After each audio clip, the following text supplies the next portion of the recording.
Démarrage. Bonjour à tout le monde. Donc me voici un petit peu sur la suite du tutoriel pour Halloween, spécial Halloween. Donc aujourd'hui on va sortir un petit peu de notre dossier sur le cimetière. Je vais d'abord vous faire voir la différence entre les deux rendus. Vous allez voir, je vais vous faire voir le rendu sans les micro-déplacements et avec. Vous allez voir qu'au niveau des graviers, on a quand même une grosse différence graphique. Donc ça va être c'est ici. Alors on va attendre un petit peu. Voilà. Alors ça. Alors on va ouvrir avec photo. Tac. Voilà. Alors ici ce sont les graviers sans le micro-déplacement là, ici. Et ici c'est avec micro-déplacement. Alors on voit bien qu'on a quand même une grosse différence. Bon là ça change parce que j'ai arrêté un petit peu, c'est pour vous faire voir que avec les micro déplacements on a vraiment des graviers. Sur l'autre on voit bien que c'est une texture qui a été appliquée.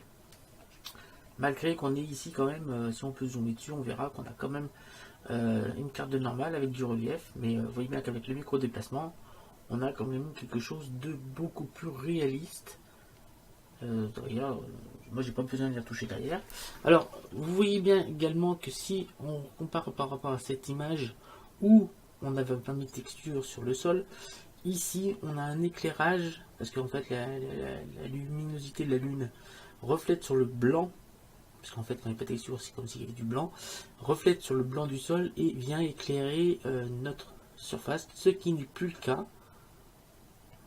Ce qui n'est plus le cas quand on vient rajouter ici les graviers, mais on a quand même quelque chose de beaucoup plus réaliste. D'ailleurs on va rajouter des torches pour ajouter un petit peu d'ambiance, on va rajouter des torches plus tard pour venir éclairer un petit peu plus la scène et que ça soit vraiment quelque chose qui nous paraisse quand même assez réaliste. Et là ce que j'aime bien moi c'est surtout que on a notre jack-o'-lanterne là qui vient colorer un petit peu les graviers ici légèrement. On voit que c'est un légèrement orange et c'est pas la lumière du soleil qui est bleue ni de nos spots qui sont verts qui viennent éclairer ici la lumière orange, mais bien le jack-o'-lanterne, voire peut-être la lueur intérieure qui, je rappelle, on a mis à l'intérieur pour venir éclairer l'intérieur de la porte. Aujourd'hui on va modéliser quelque chose qui va plaire à beaucoup de mes abonnés et peut-être quelques abonnés, et si on va modéliser une petite bête qu'on va venir mettre ici. Donc si vous avez regardé mon premier tuto, je vous ai dit ce qu'on allait mettre ici là. Voilà. Et donc on va revenir en arrière. Et on va afficher, enregistrer. Tac. Donc là c'est la version avec le déplacement. Donc on va faire un nouveau fichier. Je rigole j'avance parce que ça va plaire à beaucoup de monde. Alors je sais pas si je vais pas le faire en deux étapes, parce que je vais d'abord vous montrer un petit peu tout ce qu'on va faire. Faut pas que je vais pas faire de vidéo depuis une demi-heure, parce que sinon ça risque d'être un peu trop long, même si j'en fais quelques-unes. Je vais essayer quand même dans la mesure du possible de pas la faire trop longue. Donc ce que j'ai déjà fait, j'ai été chercher sur Google des références pour l'animal qu'on va modéliser. Je rigole à l'avance. L'animal qu'on va modéliser. Et voilà un petit peu les images que j'ai récupérées de référence. Alors on va aller ouvrir ça avec photo. Voilà. Alors voilà, j'ai récupéré la tête de l'araignée, le corps à peu près, aussi le corps mais cette fois sans l'intérieur. Bon, à peu près à quoi ça ressemble. Les pattes, bien sûr, qui va être essentiel, et en plus grand. Et là encore, on a encore des pattes ici. Voilà. Tous ces éléments vont me servir à modéliser. Vous avez tous deviné une araignée. Voilà. On va modéliser une araignée. Donc, on va modéliser que la moitié de l'araignée. Le reste, on le fera en miroir. On va modéliser que le côté. On va commencer sans les pattes. On va modéliser exactement ça. On va rajouter ensuite les pattes. Et après on rajoutera les poils, la texture différente selon les poils que l'on a, pour avoir quelque chose de somme toute assez réaliste. et qu'on viendra appeler à mettre sur le portail, sur le devant du portail pour voir quelque chose de sympathique quand même au niveau de l'araignée. Donc on va tout de suite lancer cette première partie. Je pense qu'il y en aura deux.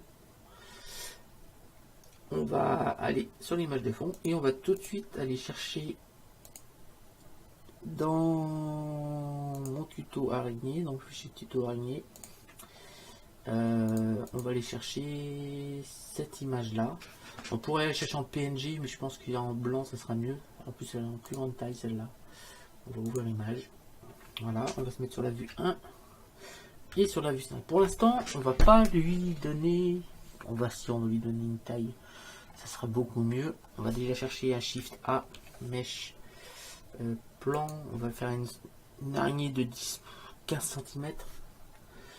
Donc, c'était pas plan qu'il faut que je fasse. Supprimer. Chez Shift A, Mesh, Cube. Voilà, on va faire 15 cm partout. Donc, 0.15, et pourquoi 0.15 parce que c'est 0,15 mètres, donc 15 cm. Donc vous tapez directement 15 cm ou 150 mm dans tous les cas de figure, Blender comprend. On va diminuer bien sûr notre image. Donc pour diminuer l'image, c'est bien là où il y a 10 mètres là, et on va diminuer l'image pour que on appuie sur 1 toujours. Alors, à chaque fois quand ça tourne, c'est parce que je me trompe de toujours raccourci. J'appuie sur la touche Shift au lieu sur la touche vert mage au lieu d'appuyer sur la touche Shift.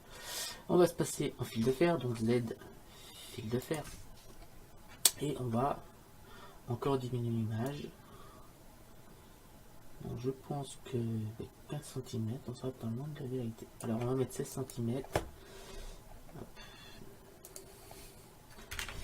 16 cm, on est un peu grand, on va mettre 17 alors. 17 cm, ah bah ça va être entre les deux. 16,8 cm. Là on est pas. Voilà, alors on va pouvoir supprimer le cube. C'était seulement pour définir la taille du plan. On va appuyer sur Z et on va appuyer sur solide X, supprimer. On va rendre ça un petit peu plus opaque. Voilà, pour voir un petit peu ce qu'on fait. Et on va monter ça au niveau du sol, au-dessus du sol. Voilà, un petit peu plus au-dessus du sol. Voilà, quelque chose comme ça, parce qu'après on a les pattes après qui viennent encore un petit peu plus haut. Voilà, comme ça. Voilà. Alors, on va partir sur une sphère. Alors, je sais pas si vous avez vu mon tutoriel sur comment modéliser la fourmi. Comment modéliser une fourmi. On va partir sur le même principe. En fait, on va faire deux sphères qu'on va modifier au fur et à mesure. Là. Une sphère pour là, une deuxième pour l'abdomen. Et après, on viendra modifier, appliquer un petit peu les yeux, là, les crochets, les endroits où il y a les pattes là. Et on va pouvoir commencer à faire quelque chose de sympathique. Donc, on va tout de suite aller chercher une sphère. Shift A, Mesh, sphère UV. On appuie sur S et on va la diminuer. Hop, S encore. On va passer en fil de fer, donc Z, fil de fer. On va faire une petite rotation sur Y, R, Y. Voilà, pas comme ça. Et on va faire un petit G pour venir la mettre ici. On va faire un petit S. Voilà. Et on va passer en mode edit. Voilà. On va faire CTRL Tab.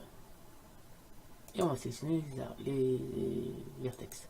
On va sélectionner le vertex du bout. On va appuyer sur O, édition proportionnelle, et on s'assure bien qu'on est sur adoucir. Je vais appuyer sur la lettre G et on va déplacer. Vous voyez qu'en déplaçant, je déplace 15 sommets, mais on déplace tout parce que ici on a l'édition proportionnelle qui est appliquée. On va venir se mettre ici. Ensuite, je vais sélectionner le point qui est au bout. On va faire appuyer sur G et on va déplacer. Sauf que là, on va diminuer l'édition proportionnelle, le champ d'application de l'édition proportionnelle, en faisant tourner la roulette de la souris vers le haut. Et vous allez voir qu'au fur et à mesure, ben, on va récupérer en haut notre forme qui est en haut là, et on fait bouger vraiment que le bas. Donc là, on va mettre le bas jusque là. Voilà. On va appuyer sur Alt. On va sélectionner ça. Et là, on va faire un S. On va aussi changer, voilà, quelque chose comme cela. On va faire G. Déplacer comme ça. On va faire Alt. On va venir sélectionner la ligne qui est là. On va faire S. Donc on diminue le champ d'application et vous allez voir qu'au fur et à mesure, on va venir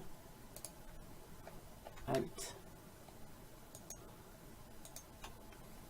Donc S. On diminue le champ d'application pour que ça ne prenne en compte vraiment que. On va appuyer sur G pour descendre un petit peu plus bas.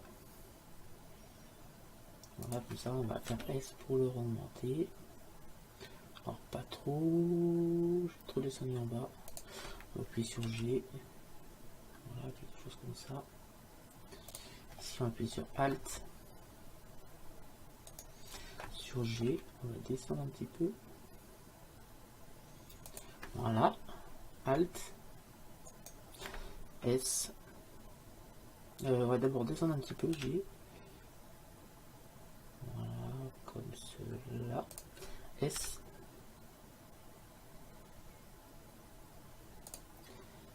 Ça, Alt. On va descendre aussi un petit peu G. On va essayer de garder une courbe assez en bas aussi. Parce qu'en fait, j'ai l'impression qu'on a la courbe qui est là, qui est le corps en lui-même. Donc on va remodifier un petit peu tout ça. On va faire CTRL Z. Je me suis un peu coupé. Je suis désolé. Alors ici, donc on va prendre ça, Alt. On va sélectionner ça. On va déplacer avec G, sauf qu'on va pas déplacer que un anneau. On va changer le champ d'application pour essayer de tout déplacer. Pour avoir quelque chose d'un peu plus qui ressemble un peu plus à la réalité. Voilà, en bas ça n'a pas l'air mal. Voilà, on va faire un petit S. Un G. Voilà, S. Voilà, là on est pas mal. Alt. Et on va faire ça sur chaque boucle de sommet. Donc là, on voit qu'il faut remonter un petit peu. G. Donc on diminue le champ d'application, hein, bien sûr, pour qu'on touche vraiment que la ligne qui nous importe. Voilà, on va faire un S. Comme cela, Alt. Donc là, on va faire un G. Un S.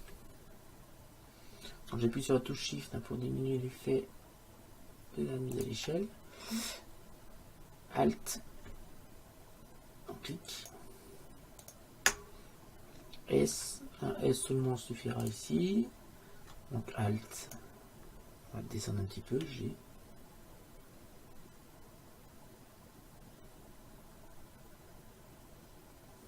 Là. S.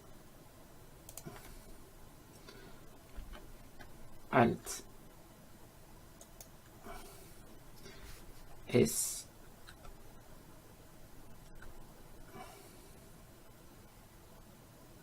Voilà, là on est pas mal. Ici, Alt.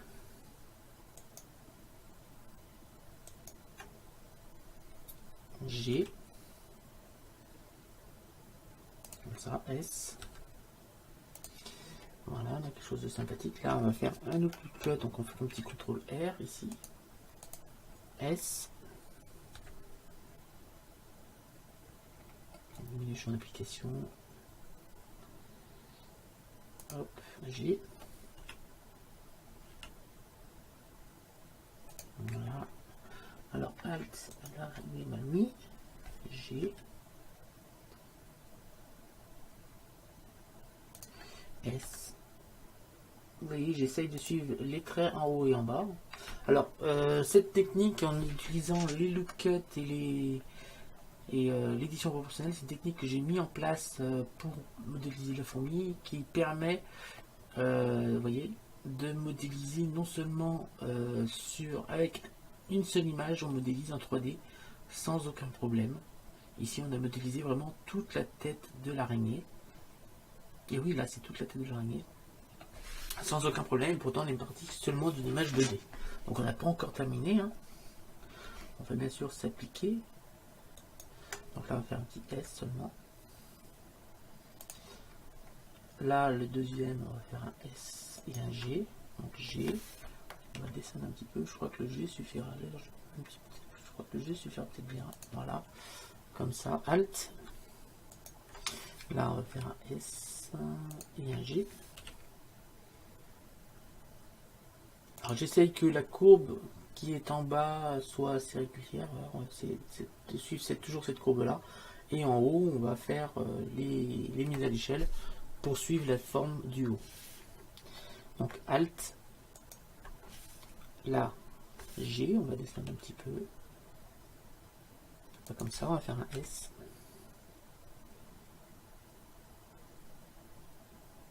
Voilà. Alt. Donc là encore, on va descendre. G. À peu près comme ça. S.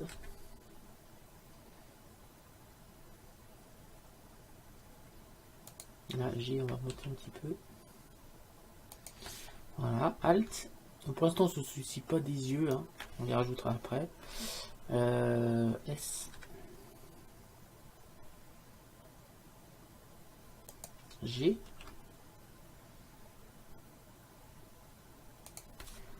Alt. S. G. Donc on va diminuer le champ d'application pour vraiment bouger que la ligne d'arête. Voilà. Et ensuite, on va venir se rapprocher là. On va venir déplacer. Donc là, G. Comme ça, Alt.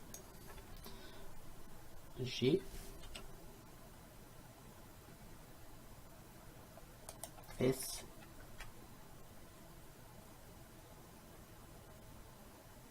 Voilà, on a fait à peu près la tête de l'araignée qui est faite là. On va faire maintenant l'abdomen. Donc on se remet sur la vue 1.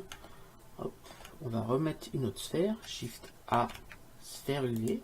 Donc là, comme on est resté dans le mode edit, on n'a pas besoin de faire mesh.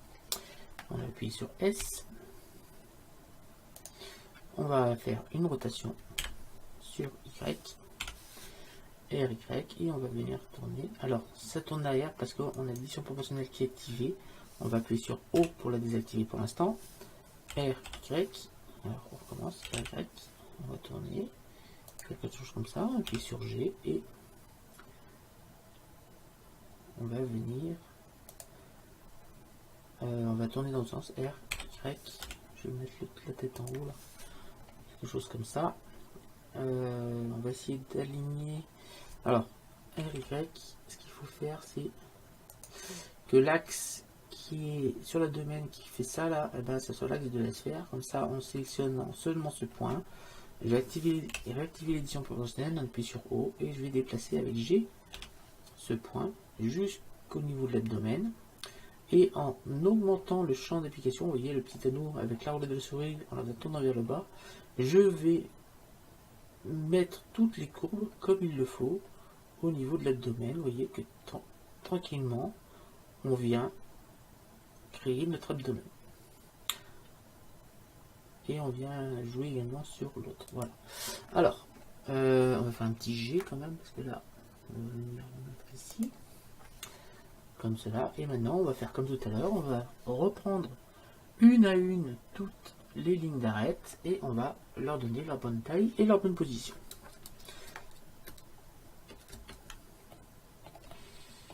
Tac, hop. Et c'est parti.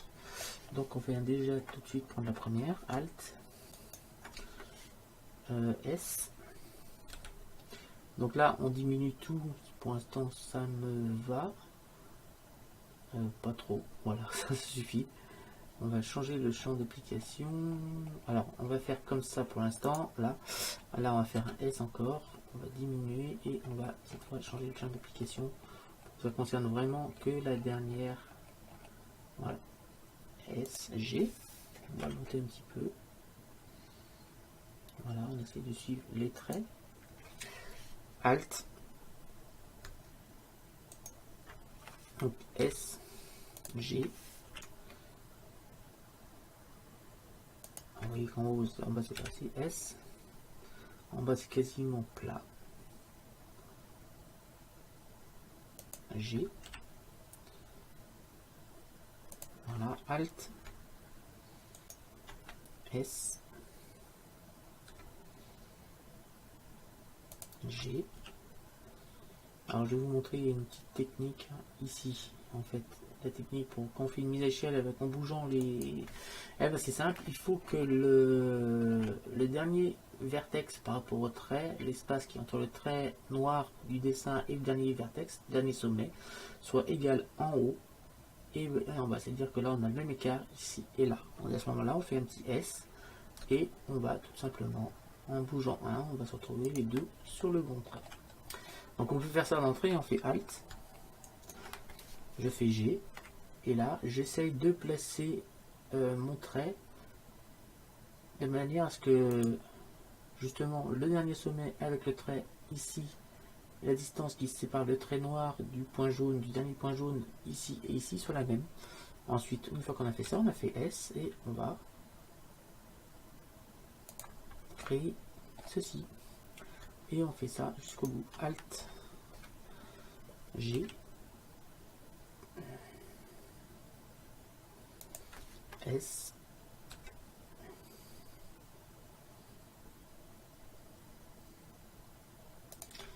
voilà, Alt, G, voilà, on est pas mal, S,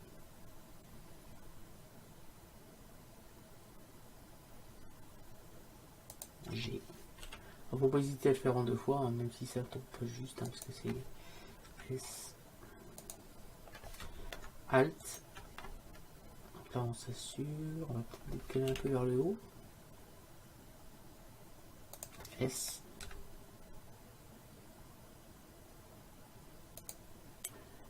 Voilà. Alt. G.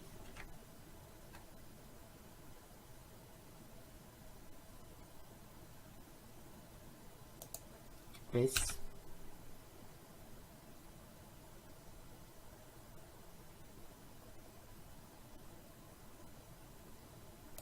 G.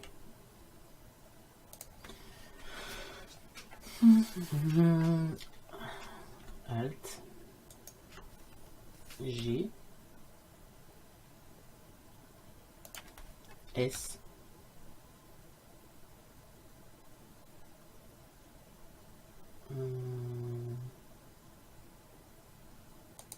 G.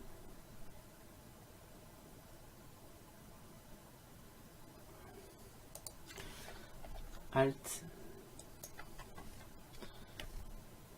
G.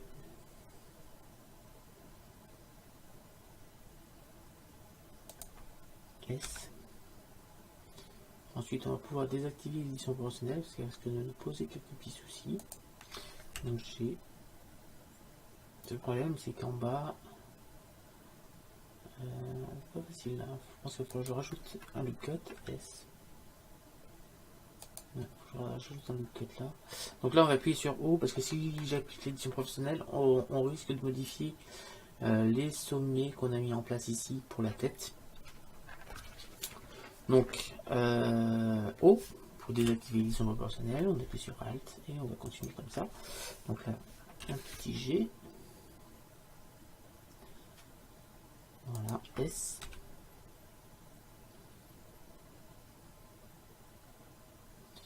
Oui, là je vais pas avoir le choix. Il faut un autre cut. CTRL R. S.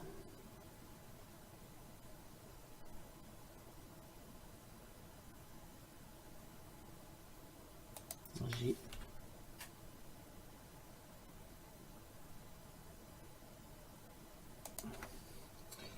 On en faut encore un autre. CTRL R.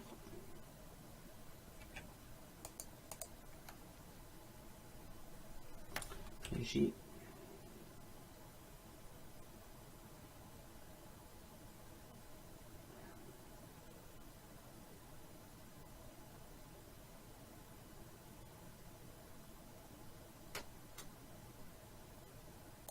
S.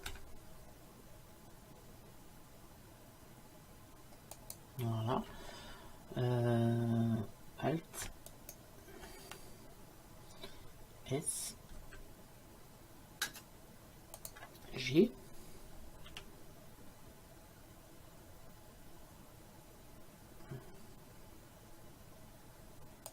S. Alt. G. S.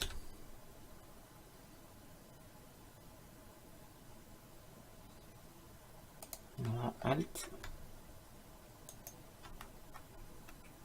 G.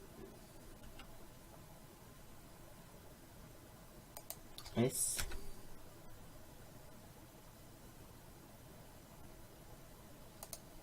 Alt. G. S. Là, vous voyez bien qu'il nous faut encore des loop cuts ici, là, parce qu'on n'a pas assez pour pouvoir faire l'anneau. Donc, CTRL R.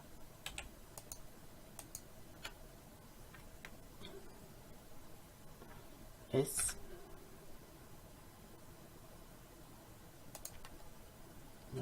Attendez, G avant.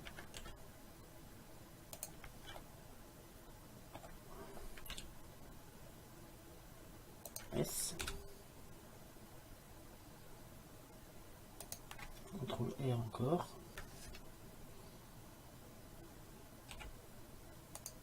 Donc celui-là, on va le déclarer un petit peu jusqu'ici. Et là, on va faire un petit S pour venir ici. On va faire un petit G pour venir ici. Voilà.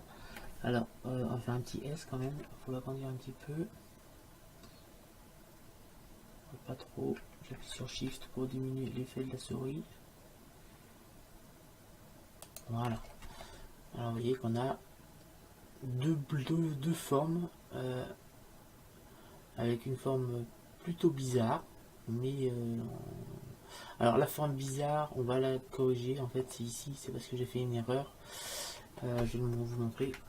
Ici, j'ai commencé à faire le raccord avec la modélisation, sauf que ici, il faut lisser, parce que sinon, ça nous fait un dôme ici qui n'a pas lieu d'être. On appuie sur 1, donc on va sélectionner avec Alt ici. Et en fait, il faut essayer de deviner le trait qui va venir lier un petit peu ceci. Donc, on va déjà diminuer avec S, en G. Et on va essayer de faire une belle courbe pour lier la partie haute et la partie basse. C'est-à-dire ici, on va essayer de faire une courbe. Alors, on va faire un petit S, agrandir un petit peu. Là, G. Voilà. Et avec Alt, on va sélectionner le dernier qui est là. Et on va faire pareil. Là, on va faire un petit S. Et un G pour venir refaire une forme un peu plus régulière. Vous voyez, on a fait une forme beaucoup plus régulière. Voilà. Alors, notre araignée commence à prendre forme. On va rajouter des choses. Alors, on va venir chercher le dernier point ici. Et avant, on va faire un petit CTRL R ici. Attendez. Alors, CTRL R, je dis. Il veut pas. Alors, on va sélectionner le point qui est là. Tac. Et on va faire X. Vertice. On va faire Alt. Et on va on va se mettre sur la vue 1. Et on va faire une exclusion. Voilà. On va faire un R, Y. Et un SX0. Histoire que ce soit bien aligné. On va faire Alt. On va sélectionner ça. Et on va venir avec G bien le mettre où il faut. Pas comme ça. On va faire Alt et on sélectionne celui-là. On va faire G comme cela. On va faire un S.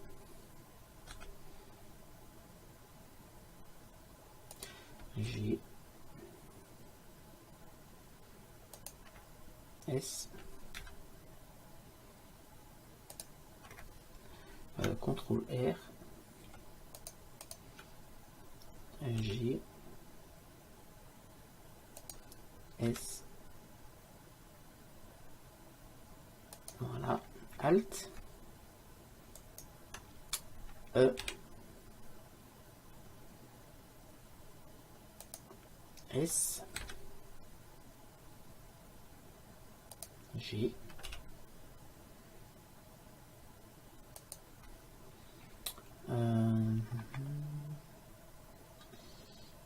Ici, je vais réfléchir à une chose, on va faire ça comme ça. On va voir un peu ce que ça donne au niveau raccord des deux parties. De toute façon, ça se verra à peine, mais je préfère faire quelque chose de bien correct. On va appuyer sur 1, extrude. Donc là en haut, c'est dans le corps, donc on va suivre seulement la ligne. Et on va peut-être faire un petit S pour récupérer un petit peu de largeur. On va appuyer sur 1. Et on va en remettre ici à peu près comme ça. Voilà.